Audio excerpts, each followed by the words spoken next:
Hi friends, welcome to my channel Chris's kitchen recipe. இன்றைக்கி நம்ம பார்க்க போகிற ரெசிபி பார்த்திங்கன்னா சம்மர் ஸ்பெஷலாக வடகம் எப்படி பண்ணுறது தான் பார்க்க போகிறோம். இந்த வடகம் பார்த்திங்கன்னா கூழ் எதுவும் காய்ச்சாமல் ரொம்ப ஈஸியான முறையில் தான் செய்ய போகிறோம். பிகினர்ஸ் கூட செஞ்சிடலாம். சாம்பார் சாதம், வெரைட்டி ரைஸ் கூடலாம் வடகத்தை பொரித்து அது கூட வச்சு சாப்பிட்டாலே நல்ல மொறு மொறுன்னு சூப்பராக இருக்கும். இப்போ வாங்க இந்த ரெசிபி எப்படி பண்ணுறதுன்னு பார்க்கலாம். ஃபஸ்ட்டு இந்த ரெசிபி பண்ணுறதுக்கு பவுலில் 1 கப் அளவு மாவு ஜவ்வரிசி சேர்த்துக்கோங்க. இந்த ரெசிபிக்கு நம்ம நைலான் ஜவ்வரிசி யூஸ் பண்ணக்கூடாது, மாவு ஜவ்வரிசி தான் யூஸ் பண்ணணும். அப்போ தான் வடகம் நல்லா வரும். இப்போது இந்த ஜவ்வரிசியில் கொஞ்சமாக தண்ணி சேர்த்துட்டு ஒரு டைம் நல்லா கழுவிட்டு எடுத்துக்கோங்க. வாஷ் பண்ணதுக்கப்புறமா இதில் இருக்க தண்ணியெல்லாம் வடிகட்டிட்டு எந்த கப்பால் ஜவ்வரிசி அளந்தீங்களோ அதே கப்பால் 1 கப் தண்ணி சேர்த்துட்டு இதை ஒரு அரை மணி நேரம் போல் ஊற வச்சுக்கோங்க. அரை மணி நேரம் நல்லா ஊறினதுக்கப்புறமா இதை ஓப்பன் பண்ணிக்கோங்க. ஜவ்வரிசி பாருங்கள் நல்லா ஊறி வந்திருக்கு. நம்ம கையில் எடுத்துட்டு நசுக்கி பார்த்தோம் அப்படின்னா நல்ல மாவு மாதிரி இருக்குது பாருங்கள். இது மாதிரி நல்லா ஊறி இருக்கணும். அடுத்து குக்கரில் நம்ம ஊற வச்சுருந்த ஜவ்வரிசியை சேர்த்துக்கோங்க, தண்ணியோடையே சேர்த்துக்கோங்க. இப்போ இது கூடவே 6 கப் அளவுக்கு தண்ணி சேர்த்துக்கோங்க. ஜவ்வரிசியை நம்ம குக்கரில் தான் வேக வைக்க போகிறோம், அதனால் கொஞ்சம் பெரிய குக்கராக எடுத்துக்கோங்க. நான் யூஸ் பண்ணியிருக்க கப்போட அளவு 250 ml. நீங்கள் வீட்டில் இருக்க எந்த கப்பு வேணாலும் யூஸ் பண்ணிக்கலாம். தண்ணி சேர்த்ததுக்கப்புறமா குக்கரை க்ளோஸ் பண்ணிக்கோங்க. இப்போது அடுப்பை ஹை ஃப்ளேமில் வச்சுட்டு 3 விசில் விட்டு எடுத்துக்கோங்க. ப்ரெஷர் தானாக ரிலீஸ் ஆனதுக்கப்புறமா நம்ம குக்கர் ஓப்பன் பண்ணிக்கலாம். ஜவ்வரிசி பாருங்கள் நல்ல முழுமையாக வெந்து வந்திருக்கு. பார்க்குறதுக்கு நமக்கு நல்ல கண்ணாடி மாதிரி இருக்கும். இப்போ இதை நம்ம நல்லா ஆற வச்சுக்கணும். ஆறினதுக்கப்புறமா இதை மிக்ஸி ஜாரில் சேர்த்து நம்ம அரைச்சிக்கலாம். இப்போ இதை நல்லா ஆறட்டும். அடுத்து ஒரு சின்ன மிக்ஸி ஜாரில் 2 பச்சை மிளகாய் சேர்த்துக்கோங்க. இதை இது மாதிரி நல்லா கொரப்பாக அரைச்சி எடுத்து வச்சுக்கோங்க. இப்போ ஜவ்வரிசியும் நல்ல முழுமையாக ஆறி வந்திருக்கு. ஃபேன் காற்றுல வச்சு நல்லா ஆற வச்சுக்கோங்க.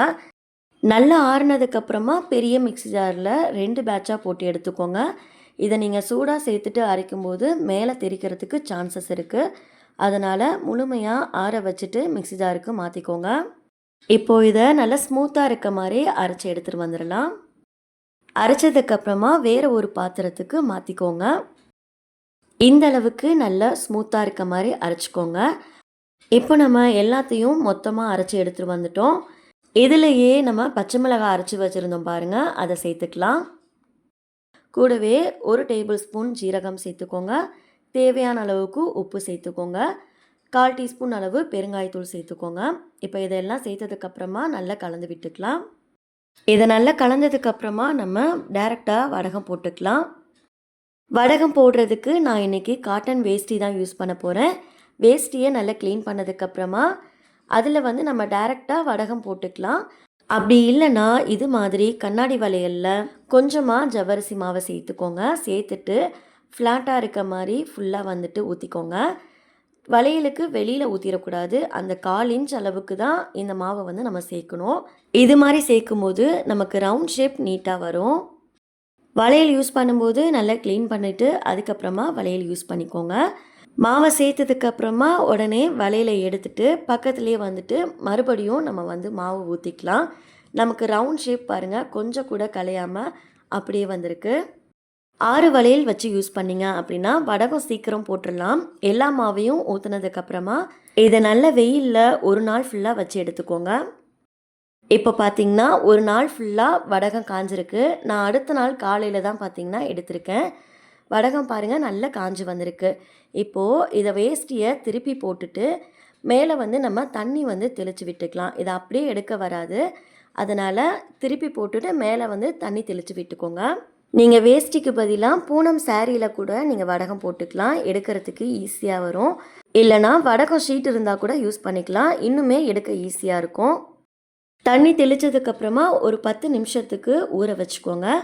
அதுக்கப்புறமா நீங்கள் எடுத்தீங்க அப்படின்னா உங்களுக்கு ஈஸியாக எடுக்க வந்துடும். நான் உடனே எடுத்திருக்கேன், அதனால தான் கொஞ்சம் சிரமமாக இருக்குது. ஒரு 10 நிமிஷம் ஊற வச்சுட்டு அதுக்கப்புறமா எடுத்துக்கோங்க, உங்களுக்கு ஈஸியாக வந்துடும். இது மாதிரி எடுக்கும்போது நீங்கள் வேஷ்டியோட எல்லா பக்கமும் தண்ணி தெளிச்சிடக்கூடாது. ஒரு சைடில் மட்டும் தண்ணி தெளிச்சிட்டு அங்கே இருக்க வடகம் எல்லாத்தையும் ரிமூவ் பண்ணதுக்கப்புறமா அடுத்த சைட்லேயும் தண்ணி தெளிச்சிட்டு ரிமூவ் பண்ணிக்கோங்க. மொத்தமாக வேஷ்டி ஃபுல்லாக தண்ணி தெளிச்சிட்டிங்க அப்படின்னா இருக்கிற எல்லா வடமும் ஊறி போயிடும். அப்புறம் உடையறதுக்கு சான்சஸ் இருக்குது. அதனால் கொஞ்சம் கொஞ்சமாக தண்ணி தெளிச்சிட்டு ஊறினதுக்கப்புறமா வடகத்தை எடுத்துக்கோங்க. வேஷ்டியிலேருந்து வடகத்தை எடுத்ததுக்கப்புறமா ஒரு அகலமான பிளேட்டில் எடுத்து வச்சுக்கோங்க. இதில் லைட்டாக ஈரப்பதம் இருக்கும். அதனால் ஒரு 2 மணி நேரம் போல் வெயிலில் காய வச்சு எடுத்துக்கலாம். இப்போ பாருங்கள், வடகம் எல்லாமே நல்லா காஞ்சிருக்கு.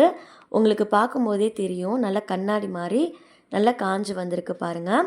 இதை ஏர்டைட் கண்டெய்னரில் போட்டு வச்சிட்டிங்க அப்படின்னா 1 வருஷம் ஆனாலுமே கெட்டு போகாமல் இருக்கும். இப்போது இதை எண்ணெயில் போட்டு பொரிச்சு எடுத்துக்கலாம்.